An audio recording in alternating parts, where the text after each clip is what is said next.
আসসালামু আলাইকুম বন্ধুরা, সবাই কেমন আছেন? আশা করি সবাই অনেক ভালো আছেন। আলহামদুলিল্লাহ আমরা কিন্তু অনেক ভালো আছি।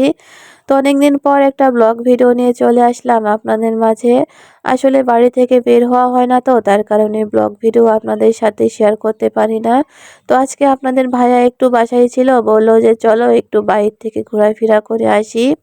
তো এই তো আমরা চলে এসেছি ভবানীগঞ্জ চৌরাস্তার, মানে চৌরাস্তার মাঝখানে এই কফি হাউসটা বসানো হয়েছে। আসলে এই কফি হাউসটার নাম আমার একদম মনে নেই। যদি আপনারা কেউ এখানে এসে থাকেন তাহলে অবশ্যই কমেন্ট করে জানিয়ে যাবেন। আসলে এই জায়গাটা কিন্তু অনেক সুন্দর, পরিবেশটা কিন্তু অনেক সুন্দর।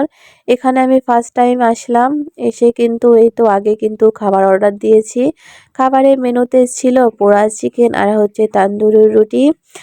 খাবারটা কিন্তু অনেক সুন্দরভাবে পরিবেশন করেছেন। খাবারটা কিন্তু অনেক মজা ছিল। আমরা কিন্তু অনেকগুলো খেয়ে ফেলছিলাম। তারপরে ফুচকাও অর্ডার দিয়েছিলাম। ফুচকাটা কিন্তু অনেক মজা ছিল।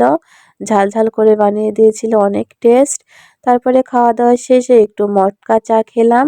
মটকা চা আমি এই প্রথমবার ফার্স্ট টাইম খাচ্ছি। আমার কাছে অনেক মানে বেশি মজা লাগেনি। খেয়েছিলাম তাও।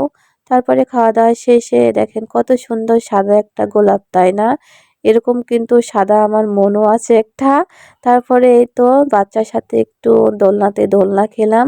তারপরে আমি ঘুরে ঘুরে জায়গাটা দেখছিলাম। আর দেখেন অনেক সুন্দর ফাঁকা, তাই না? কারণ আমরা অনেক রাতে চলে আসছিলাম।